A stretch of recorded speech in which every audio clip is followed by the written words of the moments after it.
everyone, and welcome back to Episode Club. Today we are going to be talking Season 4, Episode 4, Oathkeeper. And joining me today, as always, is Johnny B. Crazy, aka Johnny B. Baelish, and hashtag Too Sexy, hashtag starter. Today. Hello, Sansa. Thank you so much for having me on. It's a fun episode to talk about.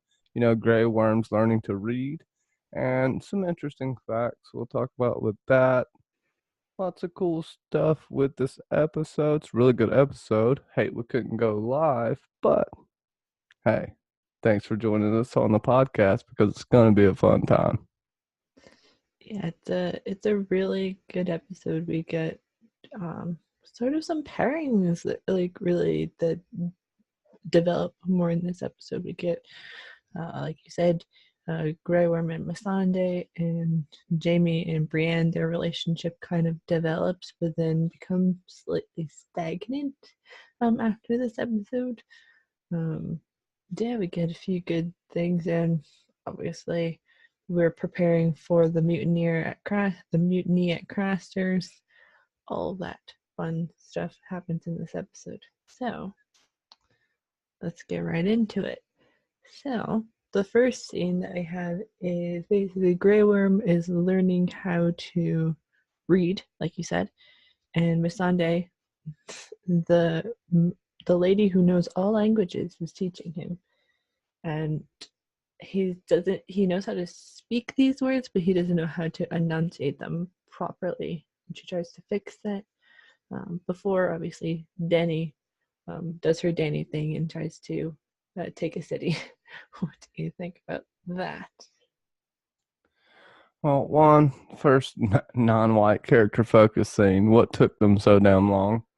Two, her teaching him to read is actually pretty apropos. Dany wants to be able to communicate easier. She has thoughts of going to Westeros. He's going to need to know the common tongue, especially if he's the leader of the Unsullied / the leader of the Vanguard, I would almost say. And even Krasnus stated when he was selling them that they can learn languages really quickly. They're taught this at a young age. So I would almost say what took Greyworm so long. But still, he learns it relatively fast. English is such a complicated language as well. But this is a smart move by Dany because Dany is the one that instructs Missandi. Now, Missandi didn't just take it upon herself because she likes Greyworm, even though this does butt into a relationship that I think will make for some intriguing, what would you call it, drama in season 8. There's going to be this thing where they're going to have to choose love over Dany or something. Their love is going to become a pinnacle moment, at least in one of the episodes. Yeah. Go ahead, before I just talk for an hour. Yeah, you can really see that this relationship is starting to blossom in in a very sincere and cute way. Like they're kind of it's weird because they're kind of like Sam and Gilly, but almost in like the reverse order in terms of Gilly was more of, you could say, the broken one, tortured and a lot more traumatic, and like more just not weakened but more like weaker. But then you have like Greyworm, who is kind of more like, yes, he is a soldier and he's a fighter and all that stuff, but he's a little bit more like, I guess you could say, regressed in terms of like what he knows about the world, kind of, because like Missandi knows all of these languages and is best friends with Daenerys, so it's like Well, yeah, either basically Greyworm was taken as a child and knew much of nothing. Doesn't really remember his childhood except for becoming an Unsullied. Missandi seemingly remembers where she came from. We know this is a lot different in the book, so we're not even going to talk about that, comparing her character, because it's just completely different. Here, seemingly, you're right. And her status where she is gives her access to more comings and goings, especially where she was in Astapor. She was the go-between. She was the interpreter. So they're not just dealing with Dany. I'm sure she's dealt with people from Westeros, people from Ashai, people from Sotoros, people from everywhere. So, yeah, it's, you could say that she's exposed to a lot more than Greyworm is. He's only does what he's told. And now he's finally slowly becoming accustomed to freedom, or what freedom is, and it beautifully becomes the pinnacle of that in season 7 with a gratuitous apple bottom booty. But go ahead. Yeah, their relationship is very sweet, and I do see that there could be something that's involved with Missandei and having to choose Daenerys or freedom, because they did bring that up. Well, more specifically, John brings this up in season 7, when he talks about freedom and if she feels like she has freedom and if Dany will give it to her. Because technically, Dany says that this is freedom, like what she's doing right now with her people is freedom. Is she getting paid? That's one thing I want to know. I don't think so. So it's an interesting thought, but yeah, we'll see what happens with that. I think something will. Yeah, like it's not technically freedom if you're under somebody else's control. Like John says that. He's like, you're not free if you're my prisoner, because that's what prisoner means. You're not free, even though I feel like Dany kind of, even though it's not overtly expressed, I feel like Dany feels like she does have control over the Unsullied, the Dothraki, and Missandei, even though she says they're free to do pretty much relatively whatever they want, they're still under her control. The thing is, the question is, and this will arise in season 8, but I believe, is if does Dany expect them to owe her? Do you know what I mean? You owe your lives to me, you owe your freedom to me, you owe everything to me. So it's just a different form of slavery, you could say. So you make a good point there. And I think we'll see that point arise. What Dany does with that's going to determine probably the outcome of a lot of shit. Well, yeah. Go ahead. I could, yeah, because it really, this thought really comes back to when she is free from, in like 606, Blood of My Blood, or whatever, when she has that speech of like, will you do this for me? Will you tear down the stone castles? Will you kill the men in their metal armor for me? Will you do all of this stuff for me? That kind of, not like that we know like a slaver, but like that's just kind of sounds like it's more slavery connotations. Well, I mean, a monarch or a king or a queen, it isn't slavery per se, but how much freedom do you really have under that rule besides what you can whisper behind closed doors? And then even then you have to be careful. We see this happen throughout the Seven Kingdoms. Dorne seems to maybe be a little bit different, where people seemingly are more free, but we don't like get much of a taste of that in the show. Yeah, that's interesting thought. Yeah, it begs the question, if they want to leave, will she let them leave? I don't think John would have brought it up for no reason, not just to hear her practiced answer almost. Scene we kind of see is if them, like the Unsullied and the Master, like basically the Masters being kind of killed off slowly but surely in terms of taking the city, which is what Dany wants. She wants to take Meeren. So, and the this is surprising that she does this at night with the Unsullied being dressed as slaves.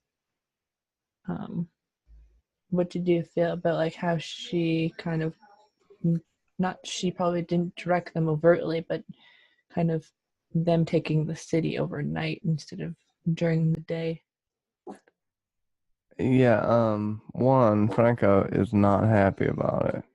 Two, they show this in the story a little more. And the books, I think it's just Barristan Selmy and Jorah Mormont that sneak in, and then the army attacks from the front. It kind of happens a little completely different, but in the adaptation for TV, they send Jorah in there, have Dany use it as a good idea. You want someone that's relatable to them to be able to convince them to rebel, although they are an oppressed people. This exacerbates what we're talking about later in season 8 and why Dany has some decisions to make, because right here you see how used to being slaves they are. Some people just want to survive and they don't want to worry about all this, especially the older generation. So you have to deal with that and go back to what Dario says and adapt to culture. Yeah, give me. It's kind of, I guess, easier for the Unsullied to kind of mask themselves as slaves, be that it's because it's what they used to be under, being under slave control, or because of how they sort of kind of, even though I'm pulling a little bit of race into this, that the people that are the slaves are like them. They look exactly kind of like them in a retrospective situation. So, but yeah, it too does show that um, there may be something like this again, and then using something like this may happen again in season 8. Yeah, I think it's possible that King's Landing will be taken this way, if that's what you're alluding to. Sorry, dog went crazy for a second.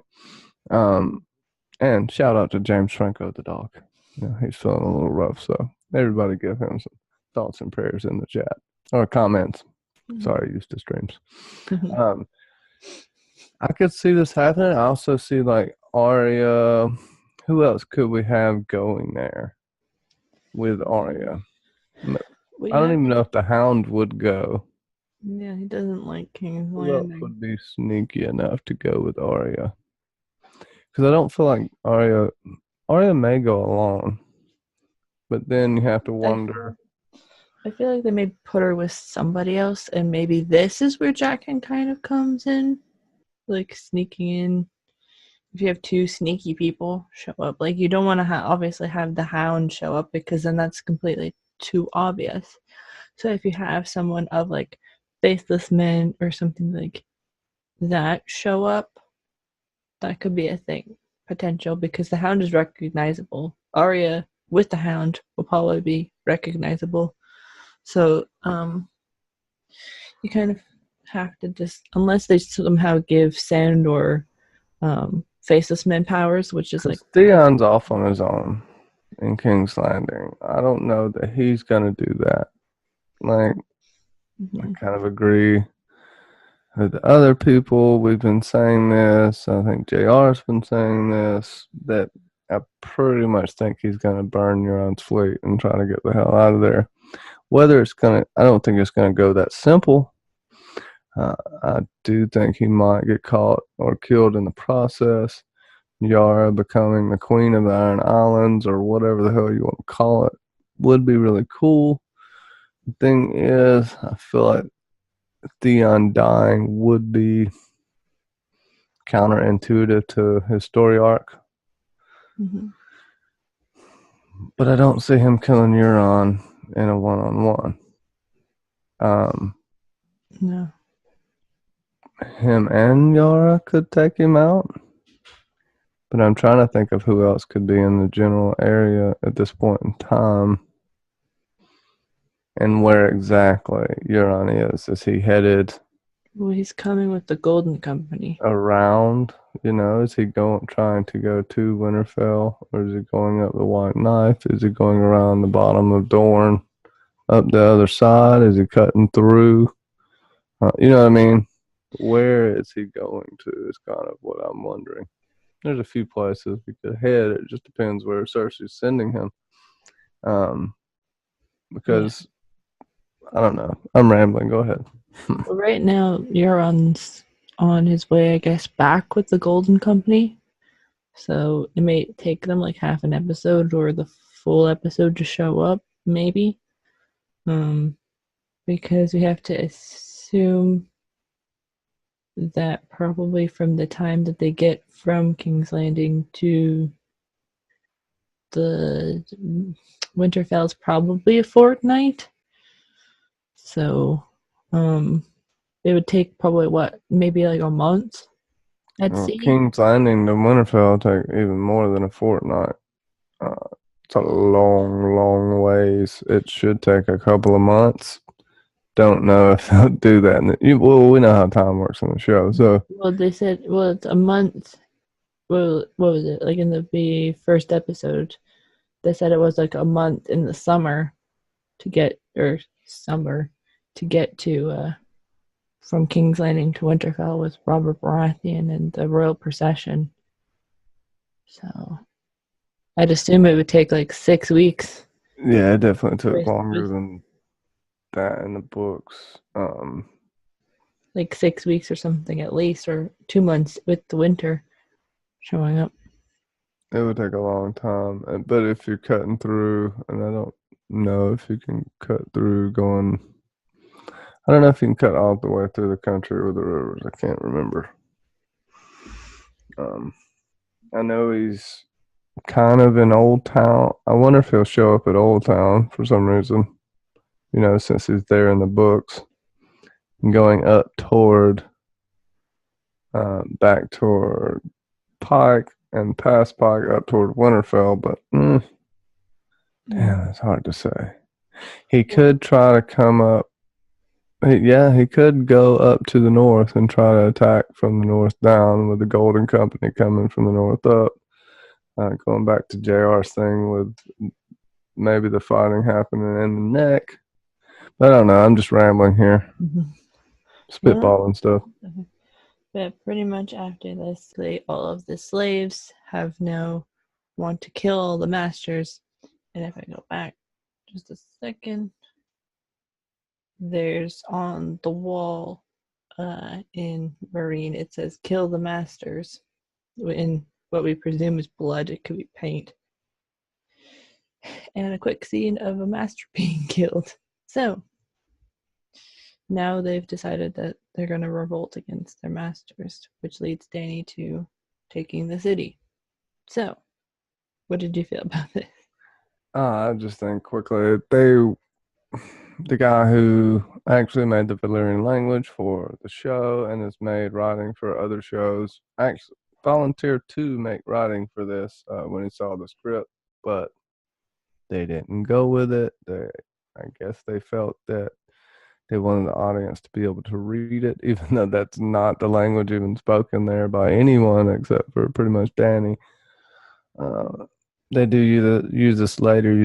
Also earlier, you see it in the letters that Talissa was writing. It's not Valyrian, it's English, but it's supposed to be Valyrian, supposedly. I don't know. That's kind of all I feel about it. They're revolting. It's pretty straightforward. Yeah, got the Targaryen flag, conquering Meeren. Yeah, that's the one thing that she did now. And like you said before, the stream, where'd she get the flag commission from? How does she know that's what the sigil actually looked like or would have looked like? It's kind of well, sigils throughout books everywhere. I know you're being sassy. No, I know, but like in terms of how they like made that anyway. But yeah, the master got his due in terms of dying in about 2 seconds. In terms of dying. Yeah, I'd say they could technically have made it in one of the cities she's already sacked. Um, she's got plenty of people there with the talent to make the banner. We just didn't get to see it. It's a huge freaking banner. Or To how they your put it point. up and who died, probably on the way to putting, Yeah, there was at least 2 deaths in putting that banner up. Unless she just picked it up with a drug. But see, she hasn't wrote anything yet. So. But Dragon, go put that up there. Come on. Good boy. Dany basically rounding up 163 masters, and basically she's gonna go put them on the spike or on the mile markers, where all of the dead children and other dead slave children and all the other slaves died. So, what do you feel about this, as well as what Barristan does to her? Yeah, she's confusing like vengeance with justice. These people got no trials. We'll see later that possibly some of these people had nothing to do with it. Yes, they're rich. Yes, they're probably slave owners, but it is the culture. It doesn't mean every single one of them is a bad person. Um, it's bad what they do. Uh, but she was judge, jury, and executioner here with no trial, no due process whatsoever. And it was her emotion that led her to do this, not any political decision, because this has no bearing and this doesn't make people love you. It goes more into the fear aspect and the rebellion aspect, because you're publicly shaming these people along with murdering them. And I know murder's a strong word. Get angry with me in the comments, but she's taken a life. Uh, she's doing justice as she sees fit, and she doesn't even know all these people are guilty. I'm sure some of them are, but it's a vengeful thing she's doing. That's why Barristan is so cautious. He's seen stuff like this before. Well, he probably saw her father do some similar things, or like at least tried to do similar things. And um yeah, like you had mentioned to me before, it's like if she was going to really um become not necessarily evil, but if she was actually really going to give justice to the children and the people that were used as mile markers, she would have watched all of them uh be like nailed to the posts and really taken that in as like, this is justice for this person and this person and this person. Whether that makes her would have made her look more not necessarily sadistic or something, um, it would have actually probably did better towards the gravity of the situation, like making her understand, like, yeah, this is what happened to them, and this is like, you were giving justice to those people who uh, were killed in that sort of way. And then Barristan, like we're saying, like, you can't enter injustice with mercy, or I'll enter justice with justice. Yeah, injustice with justice, and she's using that term vaguely. Mm-hmm. But Barristan's kind of shaken that she's doing this, and we don't really get what Jorah's thinking in this situation, but you can assume it's probably very similar to Michaelisi. very similar to Barristan. Um, yeah, she's taken all of these people, but the other ones, like the slaves, are calling her Misa still, because Well, I there's. mean, and of course they all want justice. Justice. They have an emotional tie to this. She does as well. She had to see the child, you know, pretty much crucified, pointing the way. But you have to step back and be objective, especially when you're ruling out justice, when you let emotions play in your decision. And we see this with all characters letting their emotion. Joffrey's probably the worst one, Yeah. little asshole. But he's, I won't speak ill of the dead. Sorry. Sorry. But that's the toughest thing about being a ruler, taking your emotions out of these decisions. And she's learning. And Yeah. I can't say I wouldn't have did the same thing. Mhm. It's but is it right? I don't know. It probably not. No, it's probably not the most correct decision. Like, obviously, what she's doing is what she thinks is right, and obviously, she doesn't, from this point, really take what Barristan and Jorah say to heart as much anymore, because she kind of does what she wants to do, and they're just there to advise um, her worst impulses, kind of. Um, the next scene that we have is Jamie and Brienne have sword fighting lessons. So, what do you feel about this kind of relatively quick scene? I'll try to be short and sweet, but come on. Brian kicked Jamie's ass with his own golden hand. Uh, how much better could it get? But you see kind of how strong Jamie is even with his left hand. The thing is, they kind of quit on his training stuff, but maybe we can assume he's training while we're not seeing, because they made a point of every time Arya had some downtime, she's training, right? Uh, Jamie necessarily hasn't had time for this, but he's adequate with his left hand. Uh, he just needs to learn how to bitch slap people with that golden hand, man, honestly. Uh, but here you kind of get him talking about Tyrion. Bronn kind of tells him what happened really at the Vale, and he never knew that Tyrion asked for him to fight for him. Tyrion never brought that up, which I find very interesting. Take a shot. But Bronn here showing that he's a true friend.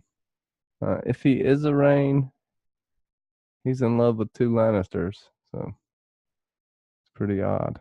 No, Well, you can say he was once in love with three Lannisters, but due to circumstances, there's always been two. Yeah, it's a comedic scene, especially after kind of watching a whole bunch of people just be murdered, even though they were bad people. Um, yeah, it's kind of funny. And then, but Jamie does he doesn't take it off of his hand, but he does bitch slap one of the Freys. Is it Lothar Frey or something in season 6? Where it's like, if you don't stop talking, I'll just and then just slap. So yeah, eventually he uses that, but it would have been funny if he used it before then too. But yeah, it just training day. It's like a montage. It would have been funny instead of just music in the background like Rocky. I was gonna say the same thing. Yeah. Uh, I think we saw it later. The hand saves his life. Mm-hmm. Maybe it will again. You know, Valyrian steel hand dagger. But Mm-hmm. good Yeah. short scene. I liked it. I don't even really want to necessarily talk about this because this has got to be, in my opinion, one of the worst scenes. Uh, it's Yeah, I guess the story is about we don't know why people do the things they do. I have no clue. Like I kind of tune out when he starts talking about the roly poly, even though that's what it is, Mm-hmm. not a beetle. But the beetle talk. But Jamie, just wants to kind of fill out Tyrion. He doesn't know whether Tyrion really did it or not, even though if you just sit back and think about it, why the hell would Tyrion be standing there with his own poison cup in his hand? Yeah. It's really too good to be true. And he says as much to Jamie, and I think that part's funny. But this whole story, I don't know. I couldn't get into it. Maybe there's something there that I'm missing, Yeah. but it's just a hard story to listen to. It's just Yeah. not. This is boring. Yeah, it's 2 or 3 minutes of just them talking about the slightly the good old days, but then they're also talking about their cousin who was mentally handicapped. So it's kind of like, D&D, really? You had to do that? Like, this is what, 2014 when this season was being on TV? Did you really have to be kind of, not like, I'm I putting it. mean, it's some kind of shout out to Hodor. I mean, I don't know. And yeah, maybe it could be because he talks about we don't really knows what was going on in his mind. Same thing with Hodor. So this could be just a bad attempt at that. It's the best thing. That's the best thing I can tie it to Yeah. is kind of relating to Hodor, and maybe their cousin really wasn't as simple-minded as you think, just like Hodor. What does smash the Beatles mean? Right? Or what is or what's like a shortened version of Smash the Beatles? Put it in the comments what you think. Yeah, yeah. If you have any idea what this scene means, let us know. I would love to hear your thoughts. And I'm not being a smartass. I'm serious Yeah. because maybe there's something there that I'm not seeing. But the only thing I can credit to is Hodor. Hodor, the beloved Hodor. And I think it's also just to show this is kind of the last scene for a while that the brothers will see each other. And that's messed up, right? The Kathunk. It's like you give these two actors this scene to play with in terms of a last scene. It's like, Oh, hello, Sansa. and the next scene that we have is Sansa and Petyr Baelish, Peter Baelish, It's Peter.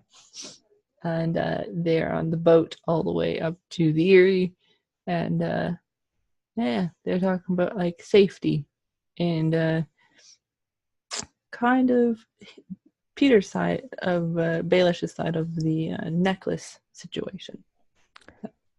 We're going to visit your aunt in the Vale. You'll be safe there, Sansa. You'll meet Rob and Aaron. You'll get to share Eliza's titty milk. You'll love it. I have some in a glass with my Westerosios in the morning. Sansa, the featherbeds can push together and make one. Please, Sansa, I loved your mother. I just want to stroke your hair while you go to sleep. Anyways, this was a pretty funny scene. Sorry for the creepy Baelish lines, but Johnny B. Baelish. And he's got, I couldn't help myself here. Yeah, it's a funny scene, but he kind of just basically tells her in non-roundabout way of lying. You're not really going home. You're going to the Vale. And I'll let you take it over side because I spent all my time on a joke. Yeah, like yeah, we see that this is kind of Sansa getting into her sort of second arc of this show. It's kind of her like rising to her peak to go to like a sort of dip again, because she is being scurried away to the Vale to see Aunt Lysa, and we know in a couple episodes what that relationship means and all that crap.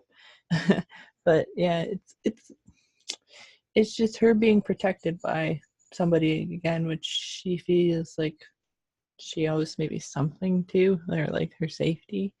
But yeah, the fact that there's the necklace, and he's like, yeah, I had it made. Like reaffirms, like, yeah, I made it 2 weeks ago, and that we kind of created the growing strong together, um, which is obviously a partnership to make a partnership grow strong, and then it kind of And Littlefinger, I'm very good at these little quips. Going strong, Sansa. Then, That's all the rage back then. so it's your favorite. Ah, One I of your love me favorites. some Lady Olenna. Uh, I think director Brian Cogman no, was looking at the Avengers because she was Diana Riggs was in the 1960s Avengers spy show, and he was thinking straight up, she's the Natalie Dormer of her era, and the whole thing with this is that Olenna, like, Marjorie's gonna one day be Olenna, and Olenna was one day once Marjorie, and you got the Targaryen line thrown in here, and Germ even like this because it's always nice to throw back in there that the Targaryens were once the family always in power. I mean, they ruled for 150 years, and 300 you know, years, right? oh, is it 350? I'm sorry, whatever. I'm sorry, 350 years.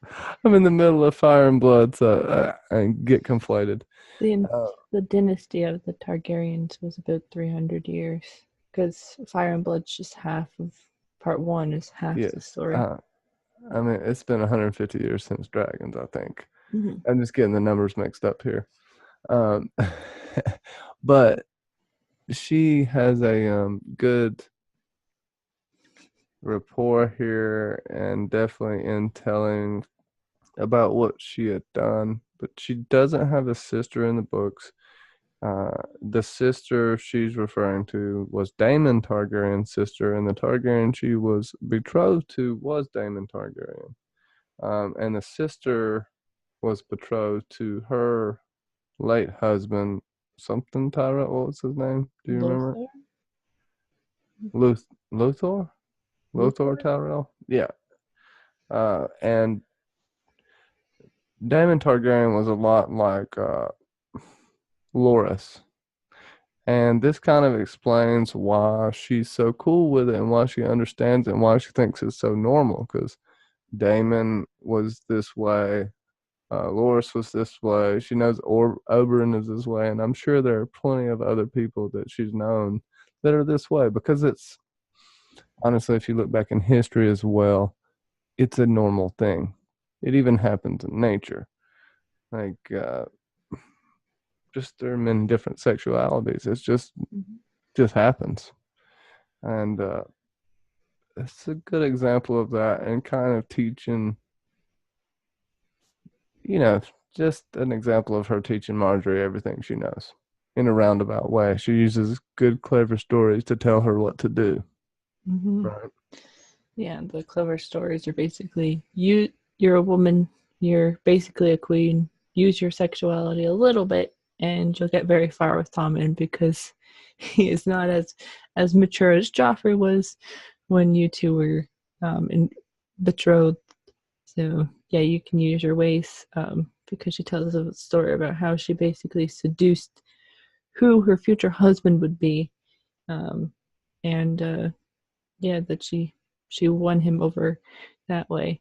Marjorie obviously doesn't yet seduce Tommen, but she uses her like friendly powers to kind of manipulate him, and it's funny because you also talked about how after this, before it went on air, the behind the scenes stuff, that they don't really do the gardens anymore, and Yeah, because South Park made fun of them basically as the reason they don't do the garden scenes anymore. And then you have this being the kind of the last shot ever in the gardens, and Marjorie talking about it. If I have to walk through these gardens again, what does she say? I'll kill myself or something. I care. if I have to take one more leisurely stroll through these gardens, I will fling myself from the cliffs.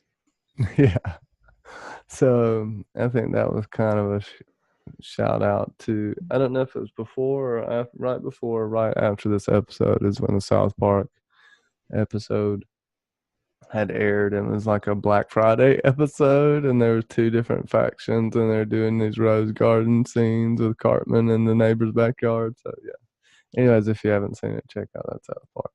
I'll shut the hell up now. And then Olenna tells her story about how she was also partly responsible for poisoning Joffrey, because she says, "I would not let you marry that monster." And Marjorie says, "I don't understand," and Olenna says, "You don't need to understand, your child." But yeah, these two, miss them so much. If only they were still there in season 8. Oh God.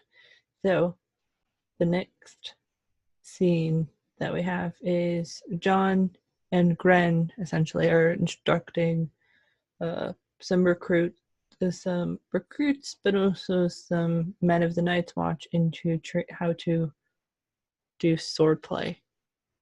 And this is where they show sort of the real protectiveness over Ollie, which is like, bah, when you think about it. But yeah, what do you think? Yeah, I mean, I try to be short and sweet. Ollie was the best archer, hint, hint, in his Hamlet. So, hint, hint. There's a little bit of foreshadowing. And Jon, going back to, we see Locke introduced here, right? And he gets to fight. And he just knocks the dude out cold, which I think is a pretty good scene. Dude's just freaking snoring on the ground. Jon's like, "Hey, why don't you take it easy? They'll never learn anything if you do." And this is kind of a shout out as well to Jon in the books when he fights the Lord of Bones, and then he finds out it's Mance Rayder. Even though this isn't nearly as cool, pretty good scene. Locke's hair is pretty awesome. He's got some pomade somewhere hidden around, or at least some animal fat that he's keeping that hairdo and that beard and mustachio nice and sharp. It's kind of funny how him and Jon are very well manicured, while Grin has a hole in his tooth and shit like that. But go ahead. I said I was going to keep it short. I lied. This scene is just to show Jon back wielding swords, but then Alistair is pretty much like, "No, this isn't your job. Remember, you have to be a steward, because you're the old man's steward." And pretty much at this point, it's like, well, he's not really your steward, even though you're acting commander, Alistair Thord. But yeah, it's a quick scene because it kind of makes us go, "Oh right," because with the whole steward thing, because Jon technically hasn't been a steward since like episode 10 of season 1 by all technical accounts. So yeah, it's a short scene, but it makes you go, "Ugh," with Alistair Thorne again. But he has the right of it here. Jon isn't supposed to be teaching. Mhm. Uh, he's technically right, but he's a technical asshole as well. Old beady eyes McGee. Oh, beady eyes. And it's like, for with all of the stuff with Alistair Thorne, though, it's like, oh man, if you only knew who you were actually talking to, in Jon Snow, like how freaking messed up that is in a sense. Yeah, he would have killed him a long time ago if he knew who he was talking to. Probably. Yeah. Well, but You didn't bastard. Alistair Thorne fight on the side of the Targaryens in the Yeah, but then he'd just be like, I don't think Alistair gives a shit. I think he just dislikes the way Jon looks and acts, period. Um, and Probably because he's jealous. and yeah, I mean, if he knew, it might be a little different, but he's not that nice to Maester Aemon either. So No. It's like you're angry to the people that you fought for. he's That's just the angry bastard. because he probably hasn't sort of bent on his vows in a while. But anyway, the next scene we have here is Cersei talking to Jamie about how many guards Tommen should have all the time, and yeah, that he's not safe. So It's really just the paranoia of a mother here. I completely understand what's going on with her. Um, it's Cersei's such a good character. she's so evil, but you gotta almost like her because of how good a mother she is, opposed to Catelyn. Ha! Shout out to BBM or Fandom D Saint. If you're out there watching, my friend, all hail Cersei Lannister, Mm-hmm. the last of her name. Mm-hmm. But yeah, I mean, we see, just mainly Cersei's mother issues. She wants more guards there, and rightfully so. Um, she Yeah. doesn't know who did this. She just wants Tyrion to die. She thinks he possibly had something to do with it. In the book, she's literally having all the walls, inside the walls, searched. She then burned down the whole Tower of the Hand.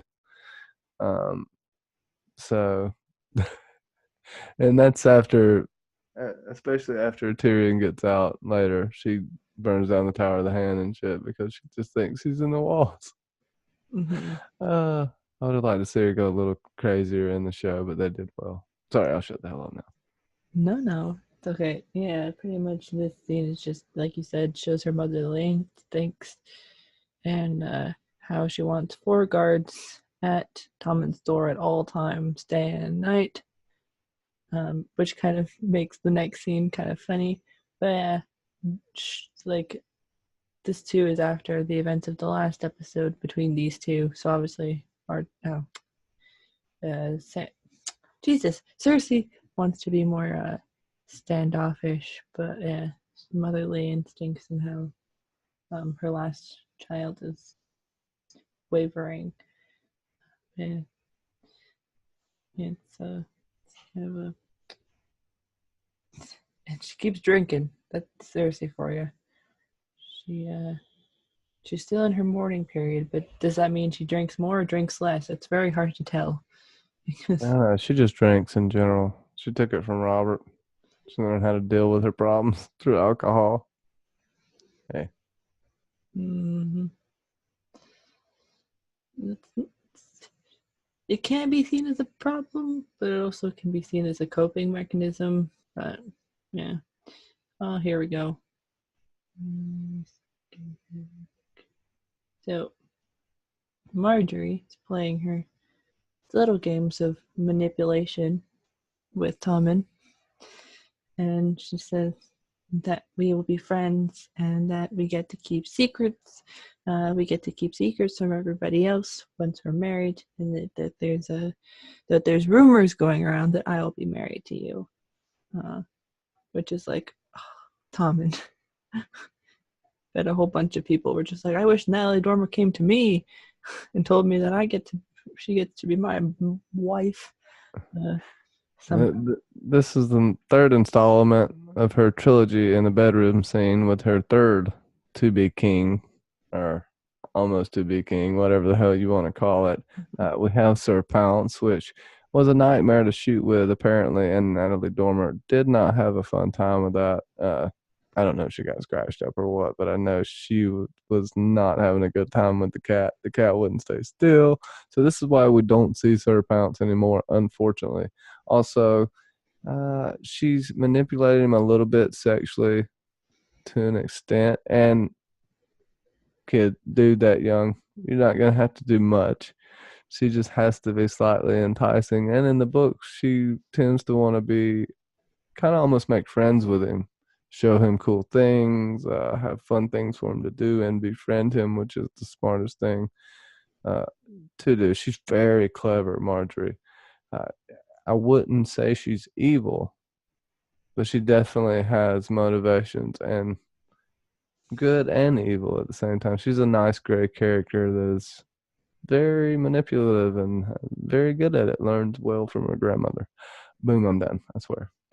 Yeah, and just well, because we kind of know that Sir Pounce doesn't exist anymore, kind of. So and well, how could he after Tommen dies? So but yeah, she's like, "Will I see you again? Or do you want me to come and see you again?" And he goes, "Mm-hmm." It's like being woken up in the middle of the night by a pretty lady. Why not? Next scene that we have is Brienne and Jamie and the famous White Book scene. So, what's your thoughts on this, and what do you feel like this scene implicates in the future? Well, Brienne gets her badass armor, black or gunmetal smoke gray, and just beautiful. We'll see it put to use later. It beats the hell out of the Hound. It's the armor, not Brienne. Just kidding. This is kind of foreshadowing, in my opinion, to thinking Brienne is going to be the one to write about Jamie, if not in the White Book, a different book of good deeds.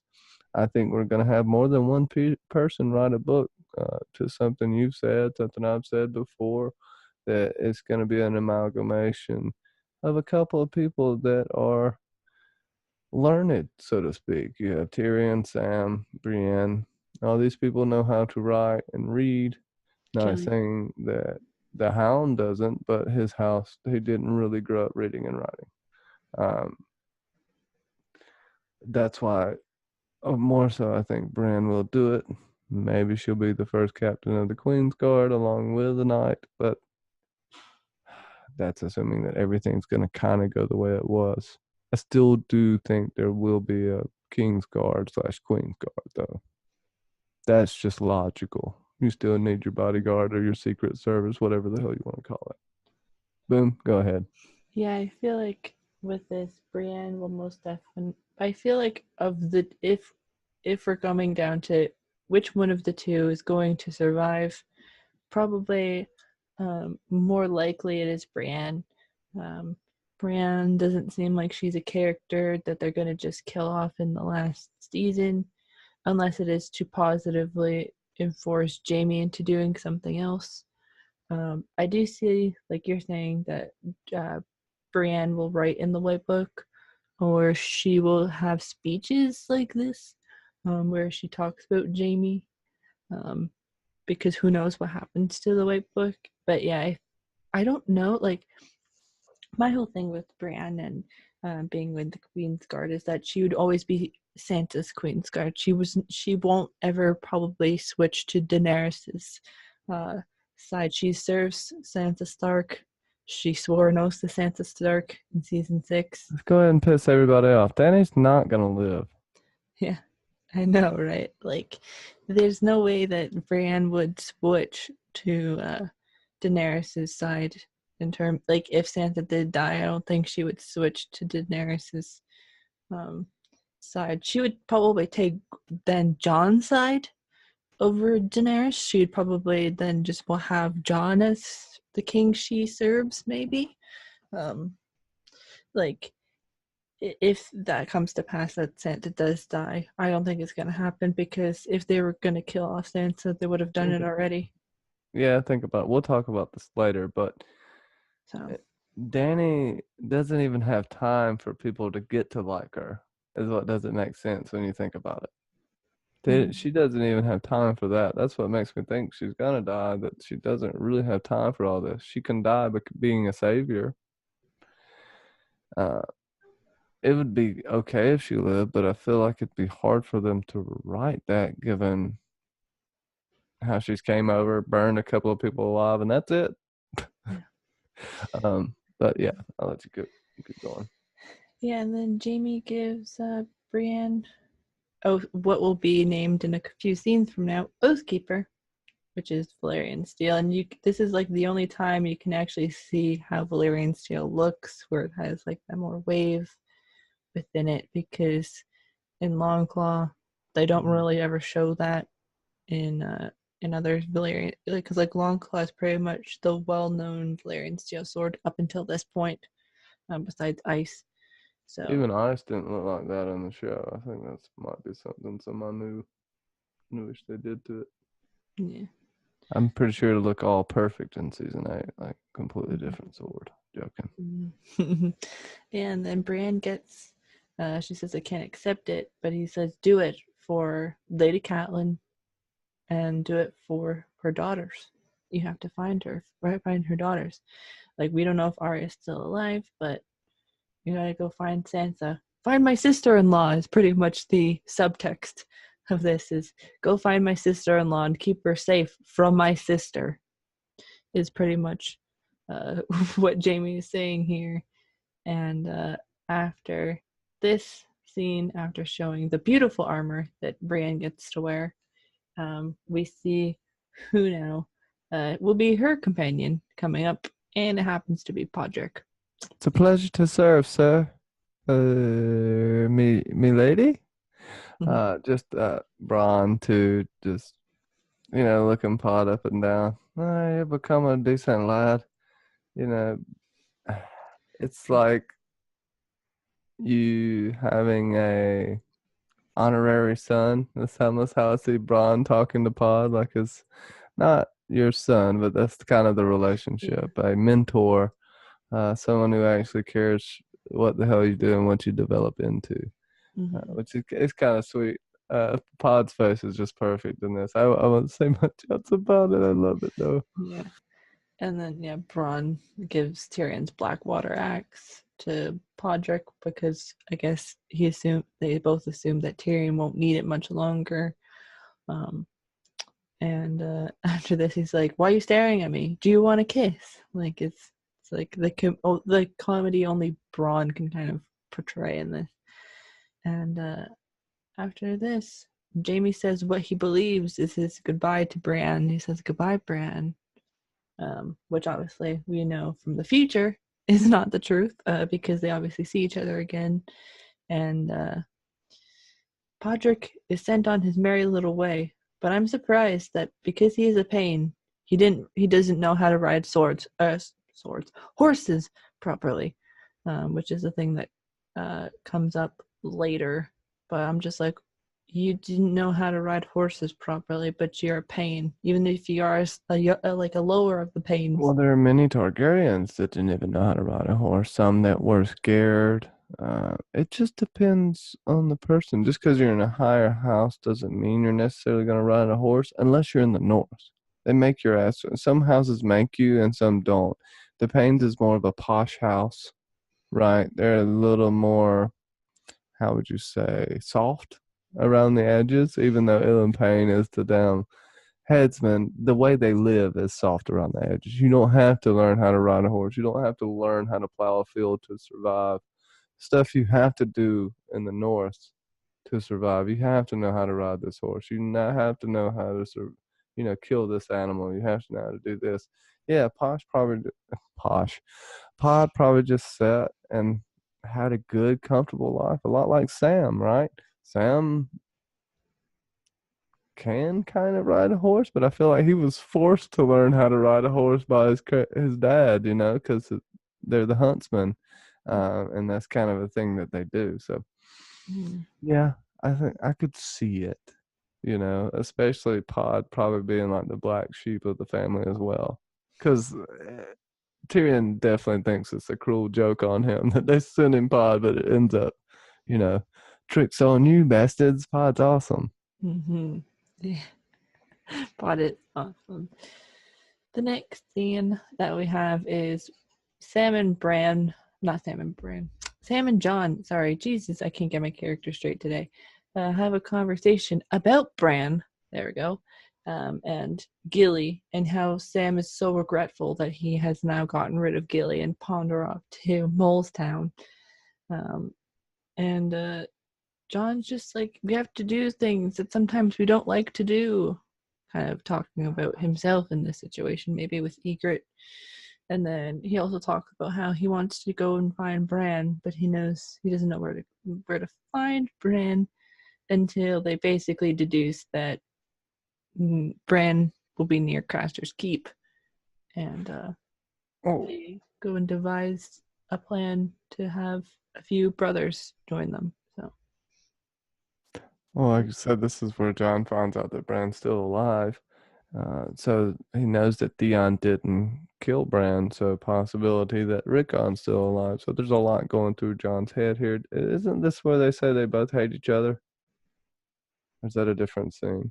The first, when Sam says that he had hated Jon was episode 1, where he's like, I was jealous of Rob my whole life, but I never could hate him. I never could. And then Sam's like, I've been jealous of you, and I hate you sometimes because you're better at Okay. me at stuff. No, So it's not this scene. I don't know why I was thinking it was this scene. Um, but yeah, Sam definitely should be regretting and immediately questioning that decision, especially where he left her and who he left her around. Even though Gilly can take care of herself, why wouldn't he be worried? He loves her, and it's only natural. And John, Egret's gone. They both had to leave their ladies, like you said. I think you said that in the pre-chat. mhm. That yeah, right here they're both having to deal with leaving their loved ones, and they're helping each other through it. This is the power of friendship and their friendship. The hashtag Hashtag bromance. corny. Hashtag bromance is strong with these two. Yeah, yeah. Hashtag bromance. Um, it's just them getting through it, and they're reading these books, these texts to try to find out what to do. They're looking for maps at this point, right? To They're get to looking at the Christ map. at the map, right, for Craster. Hmm. Um, and right here we see that they're gonna. Alistair gives him this decision because old Lord Janos Jowls, right? That's when he Something tells like him to go, right? that. If I'm not mistaken. Yeah, because Yeah. Alistair says that I'm not gonna send people with you. You're gonna have to get them yourself, pretty much. Hmm. Well, chewing with his Volunteers mouth. only. That's what Yeah, he said. Go ahead. yeah. With chewing with his mouth open, which I said also in the pre-chat. Why didn't it's like Alistair's like your mama's gonna come and slap you afterwards. It like with chewing with your mouth open. You obviously can tell that that's a pet peeve of mine.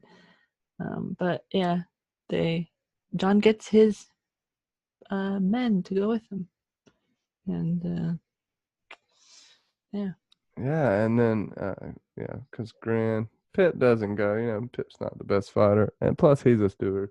And I think it maybe only Rangers can go plus volunteer. I'm not sure about that. That's a I good think he question, but said only I think he was more looking at the Rangers, but he's like yeah. volunteer, like whoever wants to go is like it's like open. But I think more Rangers went, obviously. But it just shows how many people actually have John's back, and this really kind of pisses Alistair off. And Alistair realizes how much of a threat John is too. You got to realize Alistair Thorne. Yes, we hate him, but the only thing he has left in his life is the wall, and he's seeing everything he's known and all the routines he's gotten used to thrown up in the air by this bastard boy that he hates. I'm not giving him any type of excuse. I just kind of can see where every person is coming from in the show. That's how I try to look at a show. But yeah, he's got his friends, and they're gonna go save Ghost. Save Ghost. Basically, Yeah. that's all we care about. And it kind of makes the whole John, what is it, John assassination situation and the people afterwards, um, kind of like a whoa moment. Like, yes, probably a few of these men, because most of these men don't get the names, um, do die, whether it's because it's the battle for the wall or something afterwards. But you realize that John has people that stand behind him no matter what, including his BFFs besides Sam, which include Dren and Ed. But yeah, Locke's like, I'll go, and it's like, well, you need to swear your vows first. We'll have to count later, but if there's 12, this could be the last hero in his adventure beyond the wall because John just kind of keeps doing stuff around and beyond the wall. And technically, it could be translated Yeah, into something short of a story as how old Nan, or however it's told in the books. I know in the show it's not really mentioned that much. yeah, like if But we do have the 12 White Walkers too, so. well, Mm. there could be that idea where if John has to sit there and kind of sit there with Sam, and like, or Bran just does it himself and just recounts all the stories that John's went through. Um, because what if this, like, I know this is getting a bit crazy here, maybe slightly tinfoil, but you know how there's that scene in the book where Dany does the visions of the House of the Undying, where she sees Rhaegar with a baby and a woman, and he says his is a song of ice and fire. This whole story is about Jon. So what if there's a book and it's about Jon's, or there's a chapter in it where it's about Jon's adventures, and it's like, this is the story of the son of ice and fire, and it's about Jon, which would be kind of a cool thing, because it may not be a song, but it could be a couple of chapters about him. Be good for them to go with in the book too. Plus, this is an exact replica of the actor that played Jorah Mormont's skull. Actually, they went to that detail for something that would be such a pain in the ass to do in real life that it's not even worth the trouble. Like, you would have to plug so many holes, you'd have to work on that skull for a while to even drink out of it, but whatever, it's a TV show. That's all I'll say about it. Gratuitous sex scenes. They actually hired porn stars for some of this. And it was supposed to be way longer and way darker. So I can only imagine what the hell it looked like if they thought it was too dark for HBO. Mm-hmm. Probably some like torture stuff, and yeah, probably didn't want too much women torture. Right, women being outwardly tortured. So that's, I guess, that's why maybe the whole Theon Ramsay thing is like, they showed more of that, because it's like man on man torture. But yeah, if they had like women strung up like they did probably with Theon, it's probably just like, whoa, like that's almost too dark, and almost all of that, maybe. Yeah, I mean, they had the whole, well, you know how it is, that they were doing what them black brothers and rapers and murderers were doing to the wives of Craster. Yeah, it's just kind of awful, but it's realistic to what would probably happen in that situation. It's, yeah, I don't know. There's not much to say about it. Rast gets treated like the bitch that he is, and has to go feed Ghost. Yeah, and they also say that Craster's last son has been born, or Craster's last child, a boy, has been born. And this kind of leads into the end scene. Gift to the gods. And the gift to the gods. Oh, sorry. And I don't know. And basically Rast is now in charge of this baby to deliver it to outside in like the forest. But then yeah, he gets in trouble with Ghost. In a second. Yeah, that poor baby that they had to put in the cold, man. Like, even though it wasn't obviously cold when they were shooting this, but it's like you can just imagine, like, in your head, like a poor baby stuck in the cold. Yeah, and they don't even really question it that much. They're like, oh, they give it to the White Walkers. Okay, we better do that shit so we don't die. If that's what Craster did, then we're gonna do the same thing, because that's pretty much their plan, right? They're not gonna run. They have everything they have there, and if they could keep giving back to the gift to the gods, it makes you wonder what would happen if they had another son, but the son wasn't viable, or it makes you wonder if they would take just any boy at that point. But it's more than likely has some dragon seed or something there. But Ghost. Hashtag free Ghost. Hashtag free Ghost. He gets freed in an episode from now. But yeah, for like a while. But yeah, Rast trying to taunt Ghost. Doesn't do so well in the end for Rast with Ghost. So yeah, it's my only like really thing about that is like, yeah, we see Ghost, but it's like, that just means your end is coming soon. When you start torturing Ghost. And we see that the crew beyond the wall hears the baby crying, and Summer goes out and to invest. Summer Brienne goes out to investigate, and then they too get captured by the mutineers, and it's Brienne has to kind of use his name to get them to be safe in the end, which is kind of sad. But it's like, What are you gonna do? But then they also torture Hodor. What do you feel about these couple Yeah, scenes? no, yeah, Bran is hard pressed. He finds out that it is the Night's Watch, and him having to use his name. Thankfully, he had it. If they didn't know John, they would have probably just killed him. But they know that John and them will be coming for him, and they could use Bran as leverage. The other two, all the other ones, they're just playthings for them. That's the scariest thing, is they're not necessarily just gonna kill them. They're gonna do awful things to them, and we'll see that kind of play out later in in the next episode, I think. But here, we get a little bit of the warging, which I like, which you showed earlier, and yeah, poor Hodor getting tortured. Go back to him, how giant of a man he is, and like Rice tells him it's a shame he's so big. If I was your size, I'd basically rule the world. But you're just an asshole. They would have killed you anyway, Rice. Poor Hodor, though. I mean, the torture this man has had to go through, and can't really communicate either. So, all because Bran's an asshole. Poor Hodor. Yeah, it's like, oh god.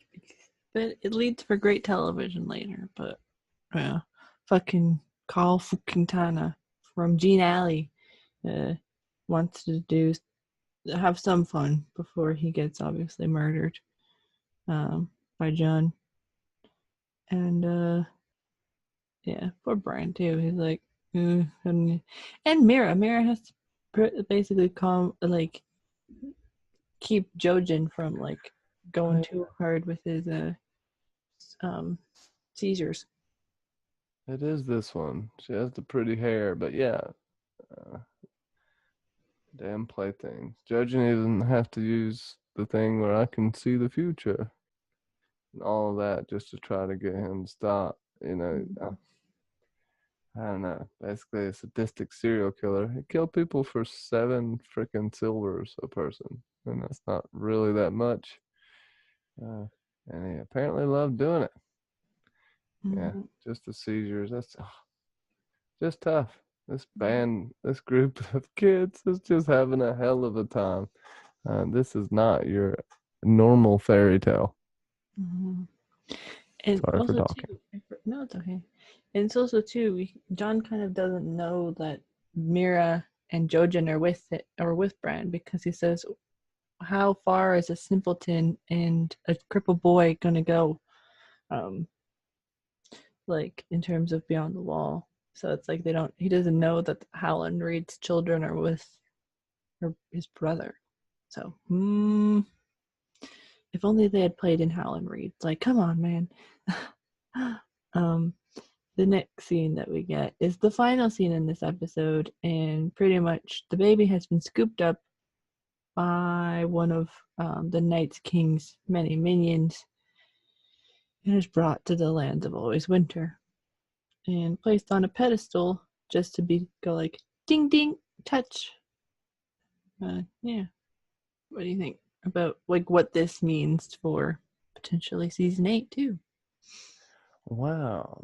It shows how valuable this baby is and how much baby Sam means to the Night King. If this bloodline is gone, he's going to want a different baby. Could John and Danny's baby be something he's after? Right? There may have to be another bloodline passed down to appease them. Now, yes, I don't think this is the only reason that they're going here, but this is one of the main reasons. He's built up his army over time. You would think that there are more, or this scenario would have played out sooner, but maybe just the Night King himself has been waiting on the right blood to be able to turn babies. And Craster right now is enough for him to have made his little army. And who knows how long it has been since there was someone else sacrificing to them. Because if that's the only way he can make his little white army, by the sacrificing to the gift of the gods, then And that would mainly be the only reason why he's starting to come up in power and then go south of the wall. So he definitely wants that baby. But then you can blame it all on Craster if that's how it is. If there are really no others except for because of Craster. Mm-hmm. Right? Yeah.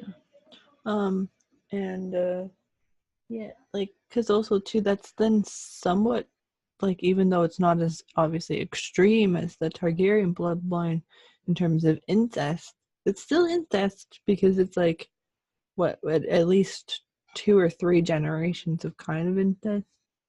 So, It's all incest. It's all the daughters. Well, you have the first interaction were just his wives, which was that first one older woman. The oldest woman was his probably his first older wife. sister. Yeah. And then you have all the babies, though. Those are his daughters that he was living with. And Yeah. his Granddaughters and all that. yeah, just like it's really sick and twisted. So it makes you wonder how much the Targaryens have to do with it, because it is a sick and twisted version of what the Targaryens do, is what Craster was doing. The Night King, a sick and twisted version of Targaryens. They seem to be going that way, even with White Viserion. Mm-hmm. I don't know. Really like this episode though. Yeah. I won't rant for 4 hours because And well, we've reached the end of the episode because all it is afterwards is just the baby being turned into a white. how scared was that baby being held? It's Like, probably held by a normal person, and they put the CGI around it.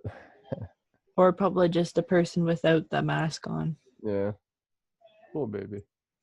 Probably, yeah, it's probably the actor without the mask on. So, yeah. Um, but anyway, yeah, we reached the end of the episode. So, what do you give this episode, and any final thoughts for Ooh, almost yeah. halfway through the season? I actually give this episode 9 Queen of Thorns thongs. Because you like the Queen of Thorns booty. Yeah, she was rocking it today. Plus, we got some background on what's really going on with Custer's sons. In the books is hinted at, but we never see this in the book, so we know how the Night King is turning things. Plus, you don't have the Night King in the book. But so many awesome things here. Podrick and Brienne meeting up. Jamie and Brienne's farewell. Her getting the Valyrian steel armor. The little montage scene with Bronn and Jamie. You have Tyrion in his cell. Their last scene together, pretty much. You also have many and more other things happening that I won't just completely gush about. But I really enjoyed this episode. Yeah, this episode really good.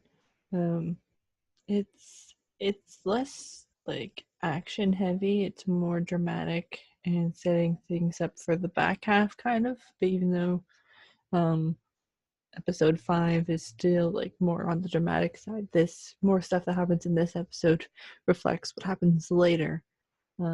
I would probably give this episode 9 piercing blue eye transformations. And yeah, so that's it, because it's what we end the episode with, this blue eye transformation. Anyway, I'm re-explaining my rating. Anyway, where can people find you, John? You can find me at Johnny Be Crazy on YouTube. You'll see me usually every Saturday around 2 p.m. for a nooners of Ice and Fire and Blood. And I have many nooners during the day and random streams popping up here and there. Also, the Silent Johns at 9 p.m. Eastern on Fridays. Fantastically fun, spoiler free, first time watcher live stream. And episode clubs, of course, Wednesday nights. And on my channel, check out the Quickie of Ice and Fire series that drops every Sunday at 1 p.m. Eastern. Thank you so much, Kinsey, for having me on. And my social media should be linked below. Go check it out, whatever. Mm-hmm. Don't stalk me. Yeah. Thank you so much for joining me today, because we're good. We have to go hard because as of today, which is the 24th, we have 49 days left until the show starts again, which is like crazy. So more and more episode clubs will be coming out almost every day. It will be. But yeah, so you can find me here on my channel. The dishes again. You can find me here on my channel. You can find me on Johnny's channel. You can find me on Cylon John's. And yeah, find me on social media. My links will be in the description as always. Yeah, we will see you for the next episode, which is the first of his name, and it is Tommen's coronation episode. So stick around for that one. And on Wednesday, we will be talking The Laws of Gods and Man, which is Tyrion's trial episode. And we'll see you all then. Bye, everyone. And